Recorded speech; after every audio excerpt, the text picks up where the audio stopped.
this presentation we are going to discuss what are ketone bodies, its formation step and its significance. सबसे पहले हम देखते हैं biosynthesis जो है वो क्या होती है। Bio mean life in synthesis mean the formation and the production. किसी भी कॉम्प्लेक्स मॉलिक्यूल की हमारी बॉडी के अंदर फॉर्मेशन हो जाए, उसकी प्रोडक्शन हो जाए तो उसको हम बायोसिंथेसिस कहेंगे। So the production of a complex molecule within an organism or within the living cell is known as biosynthesis. Before going to the formation steps, we have to know what are ketone bodies.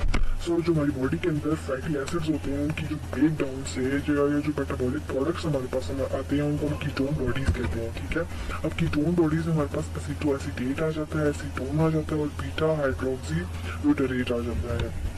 Aceto acetate और beta acetone जो है ये हमारे पास जब उनको हम ketone to ketone bodies कहते हैं, जबकि हमारे पास जो बीटा हाइड्रोक्सी ब्यूटारेट है इसमें कीटो ग्रुप प्रेजेंट नहीं होता है, इसको हम इसलिए इसको हम टू कीटोन्स नहीं कहते हैं। अभी जो कीटोन बॉडीज होती हैं ये वाटर सॉल्युबल होती हैं और एनर्जी यील्डिंग होती हैं। अब मैन के अंदर जो कीटोन बॉडीज की कंसंट्रेशन होती है वो हमारे पास 3 मिलीग्राम पर 100 मिलीलीटर से भी कम होती है। अब हम देखते हैं कीटोजेनेसिस क्या है। सो बेसिकली जो प्रोसेस जिसके थ्रू हमारी बॉडी के अंदर कीटोन बॉडीज की फॉर्मेशन होती है उस प्रोसेस ऑफ फॉर्मेशन को हम कहेंगे ketogenesis. Keto mean ketone and genesis mean the formation and the production of the ketone bodies in our body. So सबसे पहले हम देखते हैं कि पॉइंट ये साइट कहाँ पर कीटोजेनेसिस का प्रोसेस कौन सी साइट पर होता है। सो हमारी बॉडी के अंदर जो लिवर होता है वहाँ पर कीटोजेनेसिस या कीटोन बॉडीज की सिंथेसिस होती है। लोकलाइजेशन ऑफ रिएक्शन यानी कि रिएक्शन मैकेनिज्म प्रोटेक्शन या फॉर्मेशन स्टेप्स जो होते हैं कीटोजेनेसिस के वो किस जगह पर टेक्स प्लेस होती हैं, तो वो माइटोकॉन्ड्रिया, क्योंकि जो सिंथेसिस के जो एंजाइम्स होते हैं वो माइटोकॉन्ड्रिया में लाई कर रहे होते हैं, इसलिए सेल के अंदर जो माइटोकॉन्ड्रिया है वो ऐसा रीजन है जहाँ पे कीटोजेनेसिस का प्रोसेस टेक प्लेस होता है। अब रिएक्शन पाथवे अगर हम देखें तो ऐसा कौन सा पाथवे है जिसके थ्रू कीटोजेनेसिस जो है वो अक्कर होती है, तो हमारे पास HMG enzyme A lies pathway होता है। अब ये जो HMG है ये हमारे पास बीटा हाइड्रोक्सी बीटा मिथाइल ग्लूटाराइल को एंजाइम ए होता है और इस पाथवे के थ्रू हमारी बॉडी के अंदर कीटोजेनेसिस का प्रोसेस होता है। अब इसके स्टेप्स हम देख लेते हैं। सबसे फर्स्ट स्टेप हमारे पास आ जाता है formation of aceto acetyl coenzyme ए।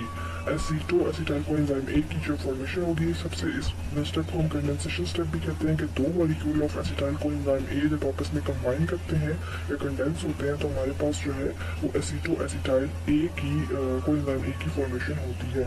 अब इस रिएक्शन को कैटलाइज करने वाले एंजाइम का नाम है थायोलाइज, जिसकी वजह से एसीटो एसिटाइल को एंजाइम ए की फॉर्मेशन हमारे पास होती है। स्टेप नंबर 2 आ जाता है जिसमें हमारे पास बीटा हाइड्रोक्सी मिथाइल ग्लूटाराइल को एंजाइम ए की फॉर्मेशन होती है और इस स्टेप में हमारे पास जो एसीटो एसिटाइल को एंजाइम ए का मॉलिक्यूल जो कि फर्स्ट स्टेप में उसकी फॉर्मेशन हो चुकी है वो हमारे पास दोबारा से एसिटाइल को एंजाइम ए के मॉलिक्यूल से कंबाइन करेगा और बीटा हाइड्रोक्सी मिथाइल ग्लूटाराइल को एंजाइम ए की फॉर्मेशन हो जाएगी। और इस रिएक्शन को कैटेलाइज करने वाले एंजाइम का नाम है HMGO को एंजाइम सिंथेस। ये न सिर्फ इस रिएक्शन को कैटेलाइज करेगा बल्कि इस रिएक्शन को फर्दर जो कीटोन बॉडीज है उसकी रेगुलेशन का प्रोसेस भी इसी से सरंजाम होगा। उसके बाद हमारे पास थर्ड स्टेप आ जाता है जिसमें फॉर्मेशन ऑफ एसीटो एसीटेट होता है जिसमें HMGO को एंजाइम लाइज हमारे पास आएगा और हमारे पास एसीटो एसीटेट और साथ में एसिटाइल को एंजाइम ए की फॉर्मेशन कॉज करेगा। और आगे पता है कि एसीटो एसीटेट जो हमारे पास कीटोन बॉडीज है। अब नेक्स्ट स्टेप आ जाता है उसमें फॉर्मेशन ऑफ एसीटोन होगी। तो जो एसीटो एसीटेट हमारे पास स्टेप नंबर 3 में जिसकी फॉर्मेशन हो चुकी है, अब फोर्थ स्टेप में हमारे पास यही एसीटो एसीटेट होगा जिसकी हमारे पास स्पॉन्टेनियसली कार्बोक्सिलेशन डीकार्बोक्सिलेशन होगी और हमारे पास एसीटोन की फॉर्मेशन हो जाएगी। अब फिफ्थ स्टेप में हमारे पास बीटा हाइड्रोक्सी ब्यूटारेट की फॉर्मेशन एसीटो एसीटेट से होगी, इसकी रिडक्शन होगी जिसकी रिडक्शन जो वो डीहाइड्रोजनेज एंजाइम के थ्रू होगी और हमारे पास बीटा हाइड्रोक्सी ब्यूटारेट की फॉर्मेशन होगी। तो लास्ट 3 स्टेप्स में हमने देखा कि हमारे पास जो कीटोन बॉडीज हैं उनकी फॉर्मेशन है जिसमें एसीटो एसीटेट आ जाता है, फिर हमारे पास एसीटोन आ जाता है और उसके बाद हमारे पास बीटा हाइड्रोक्सी ब्यूटारेट की फॉर्मेशन होगी। For ketone body over production, so prolong starvation के केस में या डायबिटीज मेलाइटिस के केस में हमारे पास ग्लूकोज लेवल जब वो बहुत डाउन हो जाता है और सेल को एनर्जी जो है वो नहीं मिल पाती क्योंकि ग्लूकोज लेवल हमारे पास जो वो डाउन होता है, इसलिए फैट्स की डिकम्पोजिशन होती है, उनकी ब्रेकिंग होती है और हमारे पास कीटोन बॉडीज की फॉर्मेशन होती है और हमारे पास जो सोर्स ऑफ एनर्जी है वो हमारे पास कीटोन बॉडी से जब वो पूरा होता है। इसलिए और इसके अलावा जो सेकंड केस है उसमें हमारे पास ऑक्सैलो एसीटेट की जो वो लैकिंग की वजह से जो क्रैब साइकिल है वो एसिटाइल को एंजाइम ए के मॉलिक्यूल को यूटिलाइज नहीं कर पाती और इसी वजह से ये जो acetyl coenzyme A instead of using in the Krebs cycle और utilise in the Krebs cycle ये हमारे पास कीटोन बॉडीज की फॉर्मेशन जो है वो कॉज कर देता है।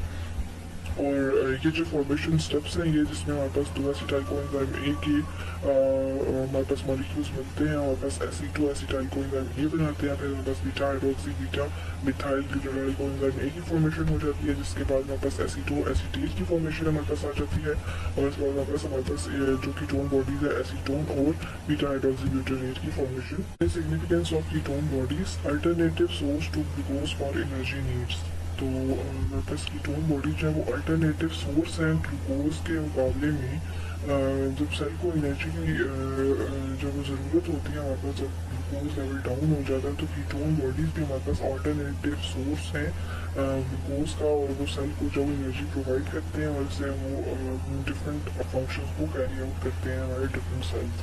इसके अलावा production of ketone bodies under the condition of cellular energy deprivation.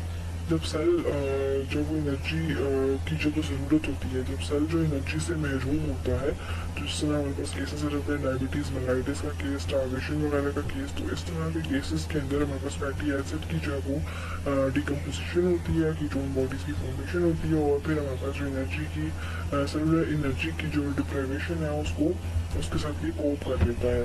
उसके बाद utilization of ketone bodies by the brain. तो ब्रेन चूँकि नॉर्मली जो है ब्रेन हमारे पास ग्लूकोज को यूटिलाइज करता है और अपनी एनर्जी की जो नीड है उसको पूरा करता है। लेकिन जब कभी भी जो इस तरह की कंडीशन आ जाती है, ग्लूकोज लेवल जब वो ब्रेन को उस तरह से नहीं मिल पाता, तो ऐसा तो नहीं है कि ब्रेन अपना फंक्शन परफॉर्म करने से जो वो मना कर देगा, नहीं, ऐसा नहीं होता। ब्रेन जो है हमारे पास कीटोन बॉडीज़ को कम्प्लीटली नहीं यूटिलाइज करता, लेकिन ब्रेन जो कीटोन बॉडी से हमारे पास एनर्जी को लेगा और अपने जो फंक्शंस हैं उनको जो वो कैरी आउट करेगा in case of prolong fasting and starvation. So ये हमारे पास